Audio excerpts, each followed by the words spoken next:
Welcome back to New World Next Week. I'm James Corbett of CorbettReport.com.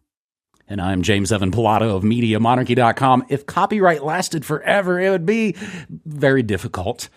We have got that awesome story, plus UK scraps digital ID. But first, withdrawing the United States from international organizations, conventions, and treaties that are contrary to the interests of the aforementioned United States. Taking this from whitehouse.gov by the authority vested in me as President Pilato. By the Constitution and the laws of the United States of America, I hereby direct Section 1, Purpose A, on February 4th, 2025, I issued Executive Order 14199, withdrawing the United States from and ending funding to certain United Nations organizations and reviewing United States support to all international organizations. That executive order directed the Secretary of State, noted fashionista Marco Rubio, in consultation with the United States representative to the United Nations, to conduct a review of all international intergovernmental organizations which is the United States is a member and provides any type of funding or support, and all conventions and treaties to which the United States is a party, to determine which organizations, conventions, and treaties are contrary to the interests of the United States. The Secretary of State has reported his findings in Executive Order 14199. I have considered, this is all so formal, I have now considered the thing I just mentioned in the Section A, and after deliberating with my cabinet, had determined that it is contrary to the interests of the United States to remain a member of, participate in, or otherwise provide support to organizations listed in Section 2 of this memorandum, consistent with that executive order and pursuant to the authority vested in me as President by the Constitution and the laws of America. I hereby direct all executive departments and agencies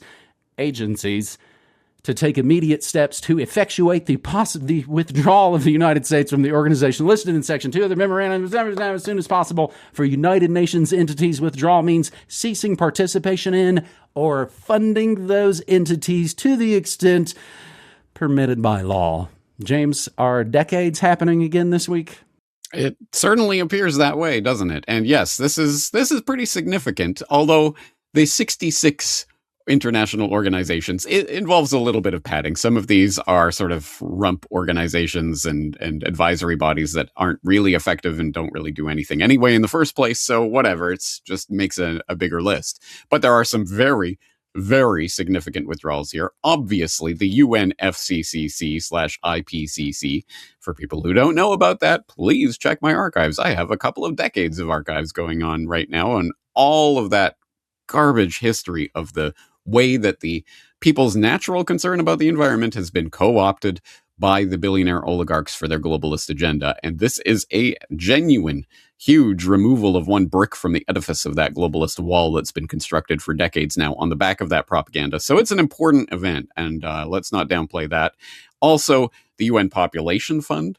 I'll throw in a link to a news about superpowers article on Trump's withdrawal list masks U.S. pullback from climate security and development bodies, where they talk about some of the fact that, some of these organizations that they're withdrawing from are not so important. But it says specifically about the UN Population Fund that the withdrawal from that fund entrenches earlier funding cuts and narrows the options for U.S. aid and health agencies to support reproductive health and demographic programs through a widely used multilateral platform. Well, good riddance.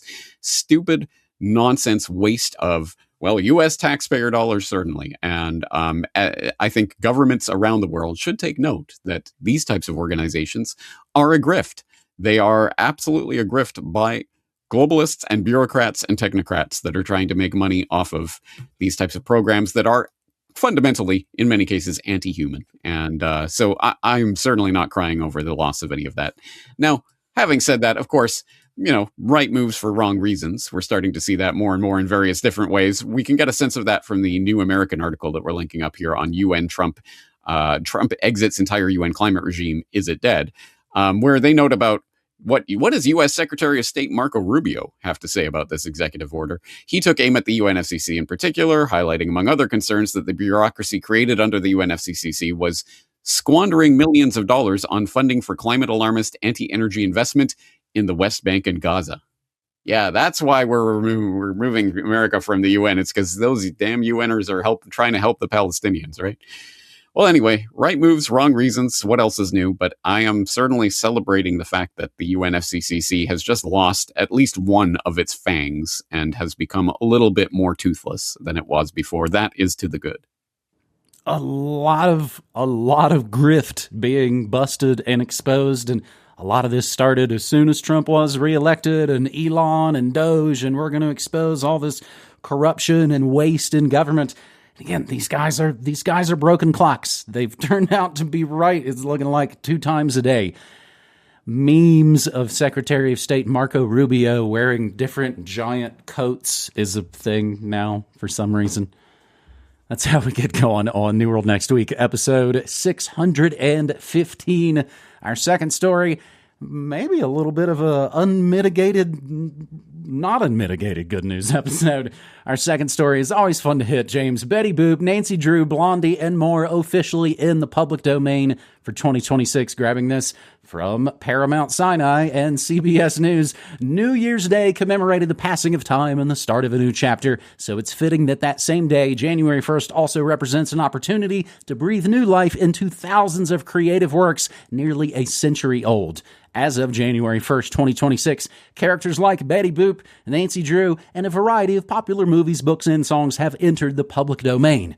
They join a growing list of cultural icons that are no longer under copyright protection, as we have reported for you here in recent years, including Popeye the Sailor Man and the Steamboat Willie version of Mickey Mouse.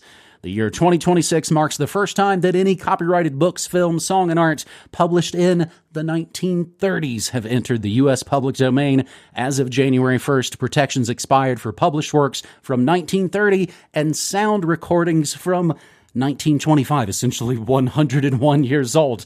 Some of the most notable works that are available for free use by anyone to remix, remake, reuse, satirize, destroy, make into adult or horror films, or do whatever you want to them. The Murder at the Vicarage by Agatha Christie, the first novel featuring elderly amateur detective Miss Marple. The Secret of the Old Clock by Carolyn Keene, the first appearance of teen detective Nancy Drew, and 3 of the follow-ups. I do have some of those back on the shelf. James, you know I have the collector disease. And the Hardy Boys and Nancy Drew books they all go well on a shelf together. They all, if you ever saw people or in the schools collections of National Geographic, to see that many of a collection, I love it. The Little Engine That Could by Waddy Piper, Fleischer Studios' Dizzy Dishes, the first cartoon in which Betty Boop appears, Disney's The Chain Gang and The Picnic, both depicting the earliest versions of Mickey's dog Pluto. The initial 4 months of Blondie comic strips by Chick Young, featuring the earliest iterations of the titular character and her dum-dum boyfriend Dagwood. The film All Quiet on the Western Front, directed by Louis Milestone, Best Picture winner at the 3rd Academy Awards. King of Jazz by John Murray Anderson, Bing Crosby's first appearance on film. Animal Crackers from the Marx Brothers, Big Trail with John Wayne. But Not For Me by the Gershwins, just one of the greatest all-time pop tunes, along with Georgia on My Mind by Hoagie Carmichael, Dream a Little Dream of Me, Piet Mondrian's painting, composition with red, blue, and yellow. I love to hate on Jackson Pollock and Mark Rothko and just put on a... Then I learned later that, of course, the CIA used that degenerate art as part of the culture war against the Soviets. But stuff like Mondrian, James, the one I can mostly think of as Broadway Boogie Woogie, did have some art in public school. The original Betty Boop, early Nancy Drew mysteries, and Mickey Mouse's dog Pluto among the creative works. When a copyright's protection lapses, it lands in the public domain, allowing anyone to use it, to build upon it, to see as they see fit, for free, without needing permission. If copyright lasted forever, it would be very difficult for a lot of creators to make the works they want to make without worrying about being in the crosshairs of a copyright lawsuit. But just because, as I believe we've warned in years past, James, just because the copyright expired doesn't mean that everybody can do everything to it. The original Betty Boop from the 1930s is in the public domain. The modern version is not. I'm not sure how much they rebooted that. So to avoid any infringement, any reuse would need to steer clear of her newer characteristics. And this was the same thing with the Steamboat Willie Mickey Mouse from a couple years ago. Additionally, the character is subject to multiple trademarks, which further complicates its use. James, we just synchronistically, I feel like, watched Hell's Angels last Friday in Monarchy, Howard Hughes' stunning film from 1930. It is actually tying into a longer bit of my work that I'm going to do about the invisible hand, liberty versus authority in American television and film, and you and I should maybe talk a little bit more about that as this year goes on.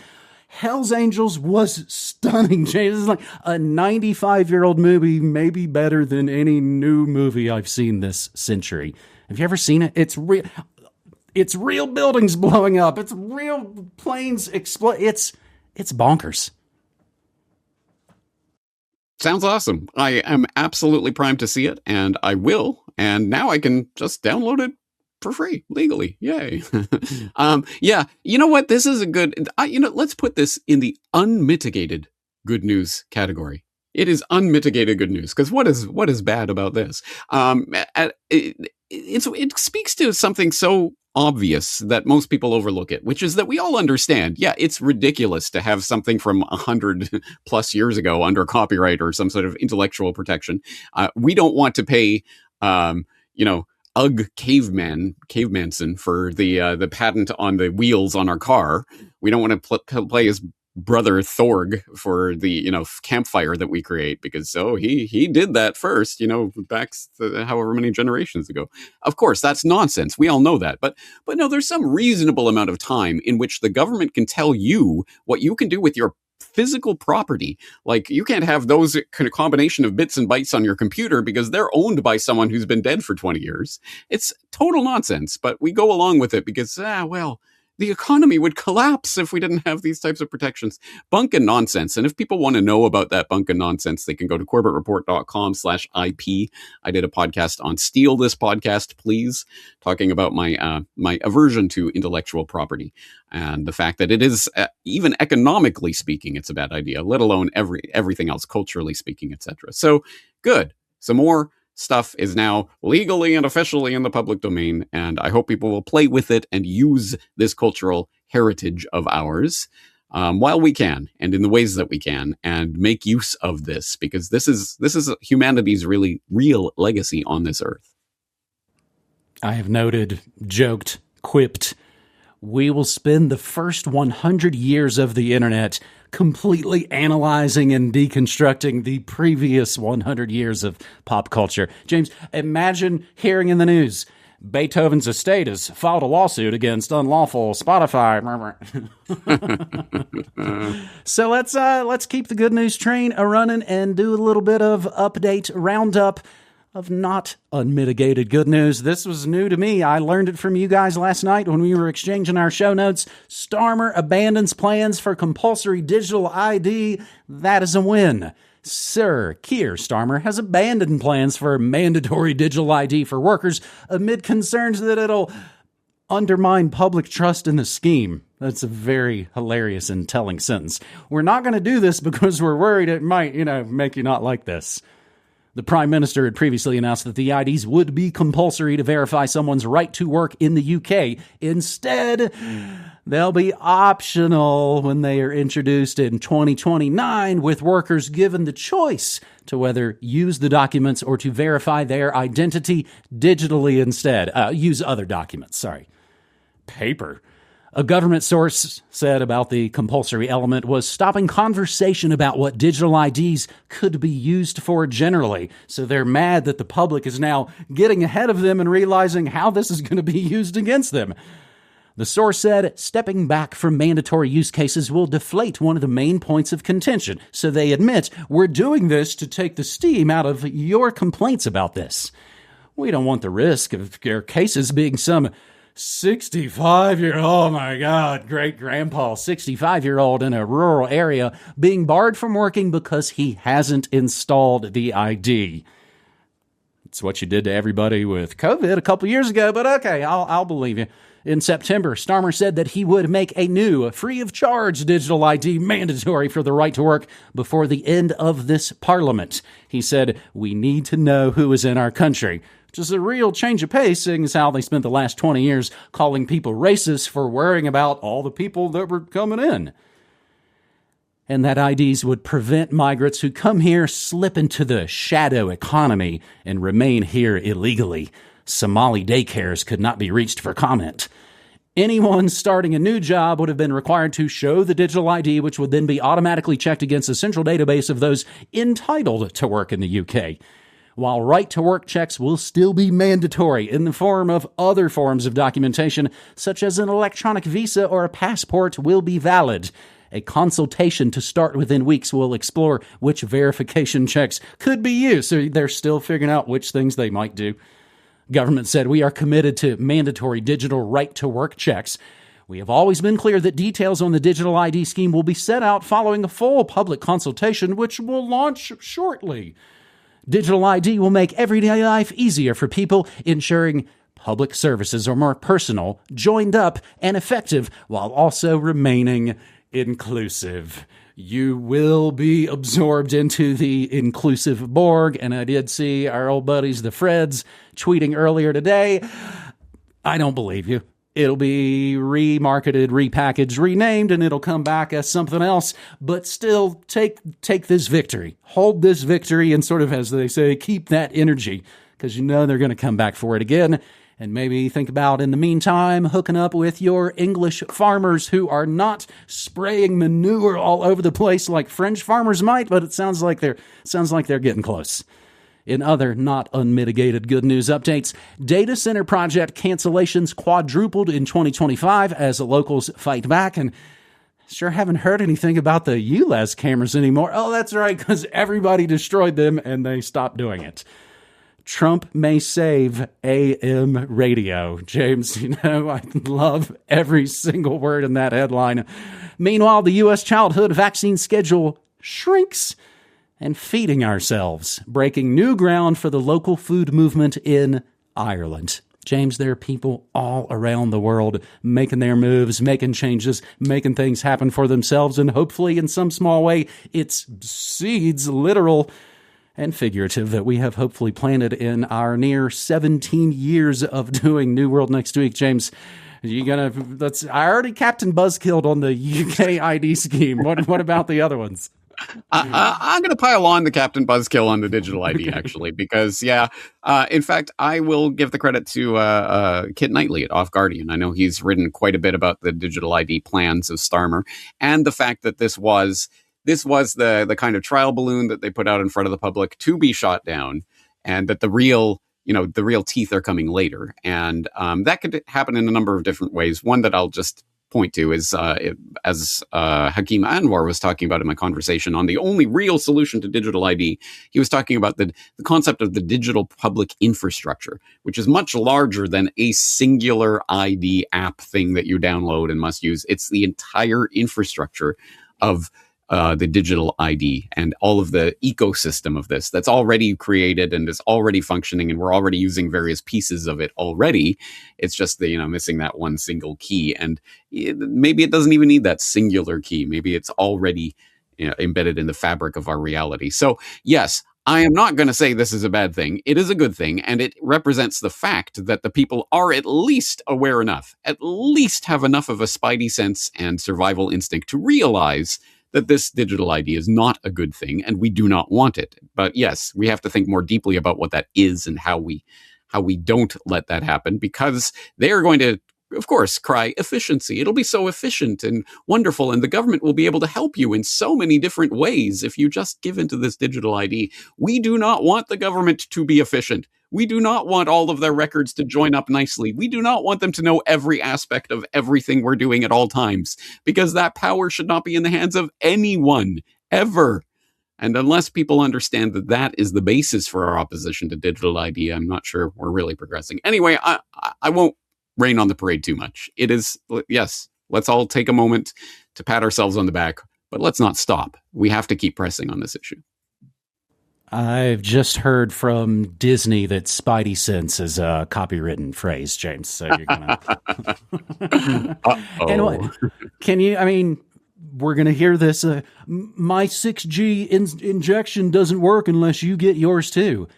Who knows how long we might be away from the next giant COVID-like scam? And that reminds me, James.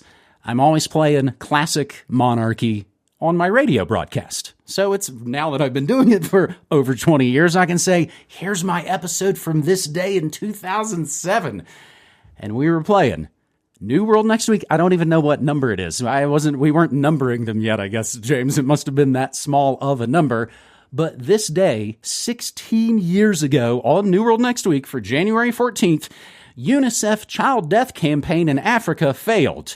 And it links to a BBC article that says this vaccine trial didn't work and it actually made people more susceptible to the thing we were trying to stop. The second story is about swine flu. They organized the panic. Even forgotten. And they're not even talking about the 1970s swine flu scam. They're talking about the much more recent Obama-era scam. And speaking of, Obama expands federal power over states with what? Trump's executive orders. They're all doing it. They all do the same thing. The names have slightly changed, but it is the same story, James. I was joking in my chat. I was like, damn, I could just play this today and say, hey, here's my new episode for 2026. You know, it's all talking about eugenics and lies and how regardless of which Coke or Pepsi president here in the United States, they'll pretty much stick to the agenda, James. Kind of mind-blowing. I will include the links to that classic 16-year-old episode of New World Next Week. Again, we look all young and positive, and you're in the old school department. You got the big curtain behind you, and we also, on them, I've noticed, have to say, okay, we should probably wrap this up real quick, because they would only let us upload 15 minutes. James, here we are still at this point now, 17 years later. And although the website, newworldnextweek.com, has changed its form and function, it is still there to support Corbett Report and Media Monarchy's work, because you have never heard any advertisements from us. You've just heard the exclusive audio of these New World Next Week episodes before they're published anywhere. I play those on my radio stream, which you can find for free still at MediaMonarchy.com/listen, James. That is about 10 a.m. New Mexico time each morning. And of course, all that'll be linked up, man.